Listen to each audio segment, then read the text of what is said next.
አሰላሙ አለይኩም ወራህመቱላሂ ወበረካቱ። ውድና የተከበራችሁ የቻናሌ ቤተሰቦች ሁላችሁንም ሰላም ብያለሁ። ለዚህ ቻናል አዲስ ከሆናችሁ ላይክ፣ ሸር፣ ሰብስክራይብ ማድረጋችሁን አትዘንጉ። ነባሮችም ስለምታበረታቱኝ ምስጋናዬ ከልብ ነው።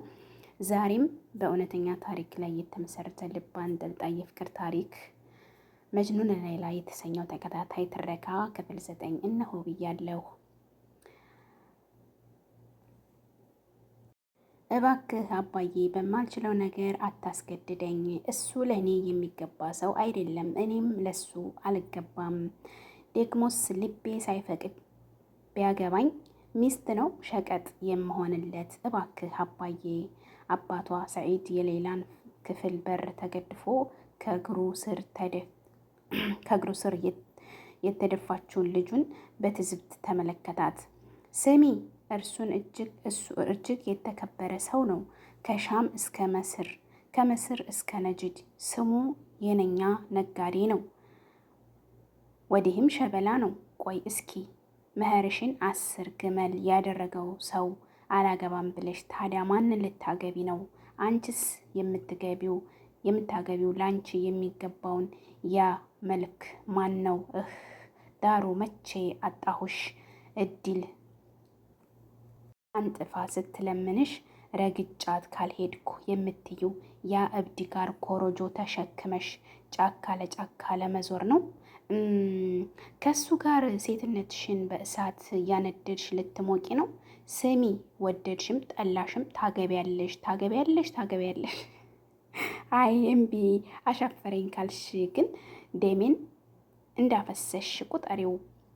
የሌላ አባት ወርድ ቢን መህዲ የወርድን የትዳር ጥያቄ ለሌላ ትቀበል ዘንድ ማስፈራራች የያዘ ዛቻ ትዕዛዝ ተናግሮ ከተነጠፈችበት የክፍሏ ወለል ላይ ጥሏት ሄዴ። ምንም ማለት አቅቷት እያለቀሰች በጥፍሯ መሬቱን ስትቧጥጥ ወዲያ የአባቷ እግር ተከትላ ትንሽ እህቷ እያለከለከች ወደ ክፍሏ ዘላ ገባች። እህቴ ጉድሽ መጅኑን ወደ አንቺ ካልመጣሁኝ ብሎ አገር የያዙኝ ብሏል። ልትታጭ እንደሆነም ሰምቷል። አሁን ጓደኛው አሊ ነው እኔን ወደ አንቺ የላከኝ። አንቺን ካላገኘሽ ማንም አያቆመውም። እባክሽ ቶሎ ነይ ብሎሻል። እዚህ ቢመጣ ምን ሊፈጠር እንደሚችል ታውቂያለሽና እንዴት ልታደርጊ ነው እህቴ? አለች ፊቷን በጭንቀት ጭፍግግ አድርጋ። ምን ጊዜ ወሬው ደረሰው? ሌላ በጭንቀቷ ላይ ሌላ ጭንቀት ታከልባት ደነገጠች። እኔ እንጃ አሁን ማንስ ቢነግረው ምን ለውጥ አለው? ይልቁንስ የሆነ መላ ዘይጂ አለች እህቷ። እኔማ እዚህ ሞቱን ደግሼ አልጠብቀውም። አዎ አውቀዋለሁ። እኔ ካልሄድኩኝ እሱ ይመጣል። ምን አማራጭ አለኝ? ካለበት እሄዳለሁ ብላ ፊቷን በጥቁር ሂጃብ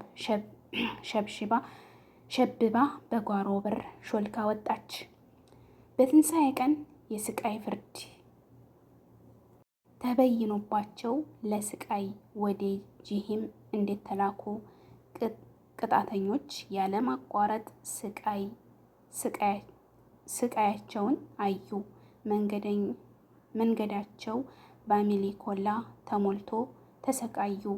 ሌላም ወደ መጅኑን ዘንድ ስትሄድ እስከ ዛሬ የመጡበትን መንገድ ወደ ኋላ ተጉዛ እያስተነተነች አሰበችው። ከራሷ ጋር እየተሟገተች የነጅድን ግርግር እያተረማመሰች ወደ መጅኑን መንገዷን ቀጥላለች። በውስጧም ይህን ሁሉ ስቃይ በቃ ብዬ ላስቆመው ይገባል ስትል አሰበች። መልሳ ደግሞ ግን ምናልባት እጣፈንታችን ይህን ከሆነ የጻፈልን የኔ ይበቃል ቃል ላጼ ሆኖ የጣፈንታችን መዝገብ መጥፋት ይችለዋልን? ግን ይሄው አሁንስ የልቤ ሰው እየጠፋ አይደል? እኔስ በህይወት አለሁ። እሱ በእኔ ምክንያት ከፊቴ ከሞት ጋር ስንት ጊዜ ግብ ውስጥ ገብቷል። እኔስ ስንት ጊዜ እየተነሳሁ እሞታለሁ። አንድ ቀን በእኔ ምክንያት የምር የሆነች ያችን የመጨረሻ ትንፋሹን ቢያስባትስ? ያኔስ ምን አይነት ሞት ልሞት ነው እያለች ከእርሷ ጋር ስትሟገት ከነመጅኑን ቤት ደረሰች። ልቀቀኝ አሊ፣ እጅህን አንሳልኝ። ካሁን በኋላ ምን እስከሚያደርጉ ነው የምጠብቀው? አታይም እንዴ? እስከ ወዳኛው ሌላዬን ቀምተው ሊቀብሩኝ ነው። እናንተም ለነሱ አብራችሁ ጉድጓዱን እየቆፈራችሁ ነው። ልቀቁኝ እያለ መጅኑን ተረባርበው ከያዙት ክንዶች ለማምለጥ ይጋጋጣል። እናቱ ዝም በሉት፣ እንዳትለቁት፣ ወደ ሞት ለመሄድ ነው የሚለምናችሁ። አሊ እንዳትለቀው፣ ይገድሉብኛል እያለች ታለቅሳለች። ከሌላ ተስፋ እንዲቆርጥ የሌላን መታጨት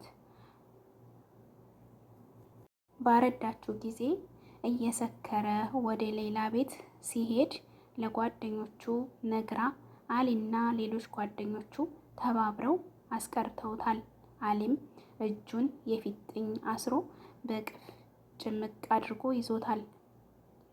ሌሎች ጭኑንና ባቱን ተጭነው የሚወራጭ እግሩን ጠንፍቅ አድርገው ቢይዙትም ስለ ሌላ ሲሆን እንደ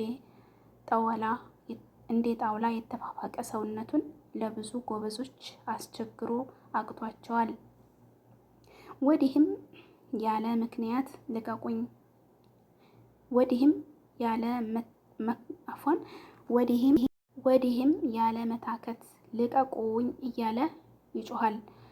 እኮ ምን ልትሆን? ሂድ ሞት ብዬ ነው የምለቅህ? ይልቁንስ ላለቅህ ነገር ራስህን አታድክም እያለ አሊ አብሮት ይጮሃል። በመጨረሻም መጅኑንም ሲታክተው ሲቃ እያነቀው የግጥም ሙሾውን ማውረድ ጀመረ።